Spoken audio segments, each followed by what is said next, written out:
Perkenalkan, nama saya Dina Nirmala dengan NIM 21042017, jurusan Ilmu Administrasi Negara, Fakultas Ilmu Sosial, Universitas Negeri Padang. Baiklah, pada kesempatan kali ini saya akan mencoba menjelaskan memahami nilai, sikap individu dalam organisasi, serta pengaruhnya terhadap organisasi untuk pemenuhan tugas mata kuliah perilaku organisasi. Baiklah, sebelum saya menjelaskan secara lebih lanjut, kita harus mengetahui terlebih dahulu apa itu nilai dan apa itu sikap. Nah, menurut Cooperman, nilai adalah patokan normatif yang mempengaruhi manusia dalam menentukan pilihannya di antara cara-cara tindakan alternatif. Sedangkan menurut Dananjaja, nilai adalah pengertian-pengertian yang dihayati oleh seseorang mengenai apa yang lebih penting dan apa yang kurang penting, mengenai apa yang lebih baik dan apa yang kurang baik, mengenai apa yang kurang benar dan apa yang lebih benar. Selanjutnya yaitu perilaku. Perilaku merupakan seperangkat perbuatan atau tindakan seseorang dalam melakukan respon terhadap sesuatu dan kemudian dijadikan kebiasaan karena adanya nilai yang diyakini. Nah, setelah kita mengetahui apa itu tadi nilai, apa itu sikap, selanjutnya kita akan membahas materi selanjutnya. Nah, materi selanjutnya yang pertama yaitu jenis-jenis nilai. Jenis-jenis nilai ini terbagi menjadi dua. Yang pertama yaitu nilai terminal dan yang kedua yaitu nilai instrumental.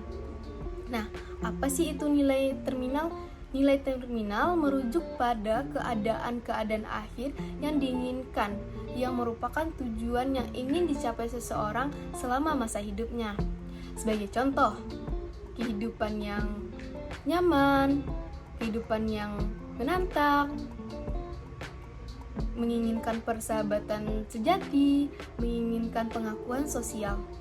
Nah, yang kedua yaitu nilai instrumental. Apa sih itu nilai instrumental? Nah, nilai instrumental merujuk pada perilaku atau cara-cara yang lebih disukai untuk mencapai nilai terminal seseorang.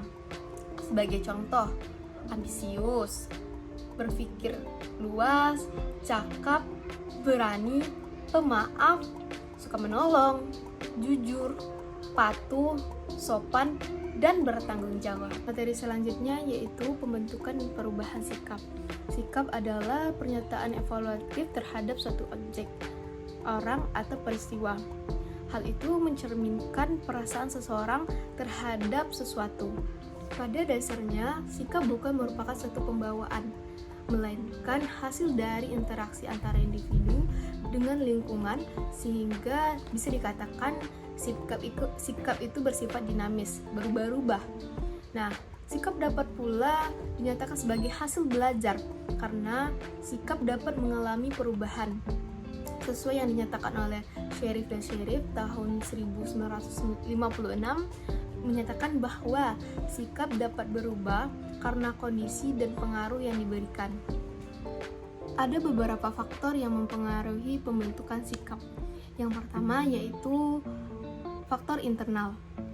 Faktor internal yaitu cara individu dalam menanggapi dunia luarnya dengan selektif, sehingga tidak semua yang datang diterima dan tidak semua yang datang ditolak. Di antara beberapa faktor internal itu seperti yang pertama, faktor genetik dan fisiologik. Faktor ini berperan penting dalam pembentukan sikap melalui kondisi fisiologik. Misalnya, waktu masih muda, individu mempunyai sikap negatif terhadap obat-obatan. Tetapi ia menjadi biasa setelah menderita penyakit, sehingga secara rutin ia harus mengkonsumsi obat-obatan tersebut. Faktor internal yang kedua yaitu pengalaman pribadi. Pengalaman pribadi memberikan pengaruh yang lebih kuat daripada pengalaman yang dialami secara tidak langsung. Misalnya saja trauma yang dialami oleh seseorang. Misalnya ketika biasanya orang tersebut pandai membawa satu kendaraan, namun karena kejadian kecelakaan yang dialami mengakibatkan orang tersebut trauma untuk membawa kendaraan lagi. Faktor internal yang ketiga yaitu kebudayaan. Pembentukan sikap tergantung pada kebudayaan tempat individu tersebut dibesarkan. Contohnya, sikap orang kota dan desa terhadap kebebasan dalam pergaulan. Faktor internal yang keempat yaitu faktor emosional, yaitu suatu sikap yang dilandasi oleh emosi yang fungsinya sebagai macam penyaluran frustasi atau pengalihan bentuk mekanisme pertahanan ego dan bersifat sementara ataupun menetap. Contohnya prasangka. Selain faktor internal, juga ada faktor eksternal. Faktor eksternal yaitu keadaan-keadaan yang ada di luar individu yang merupakan stimulus untuk membentuk atau mengubah sikap.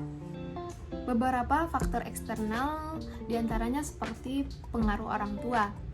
Orang tua sangat memberikan pengaruh yang besar terhadap kehidupan anak-anaknya, karena anak-anak tersebut melihat bagaimana orang tuanya bersikap. Jadi dapat dikatakan orang tua merupakan role model bagi anak-anaknya. Misalnya saja orang tuanya adalah pembisnis yang sukses, sehingga anaknya berkeinginan untuk menjadi pembisnis yang sukses, yang tekun seperti orang tuanya.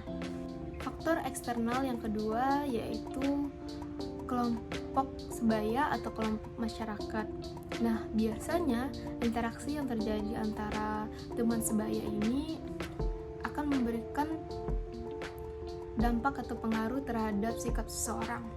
Nah, misalnya seseorang yang dikenal biasanya baik, namun karena perubahan pertemanan dia berteman dengan orang yang pemalas, nakal, secara tidak langsung itu akan merubah sikap baiknya menjadi nakal dan pemalas seperti temannya tersebut.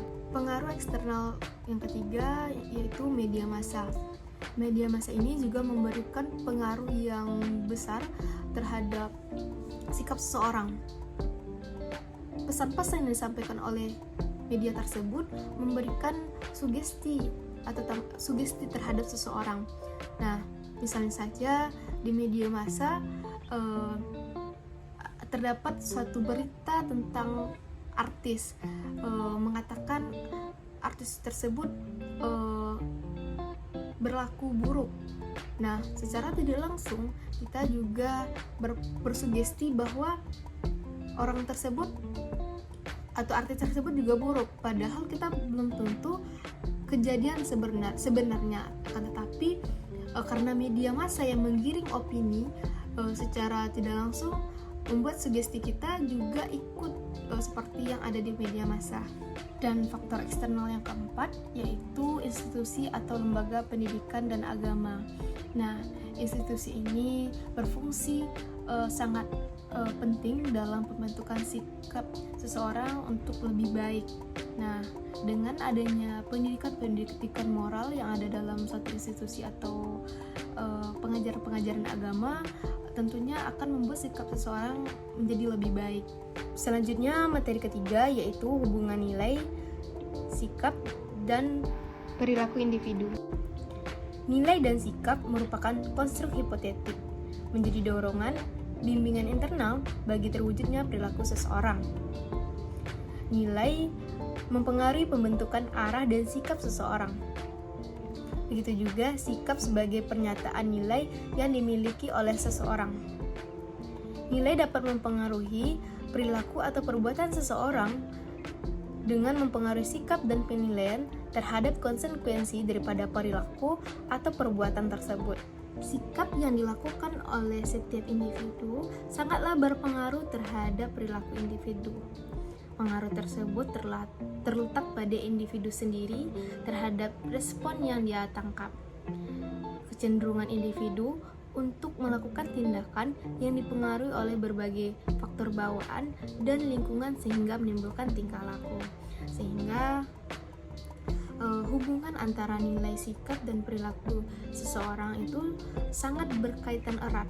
Nah, jadi ketika sikap itu merupakan apa yang dia yakini,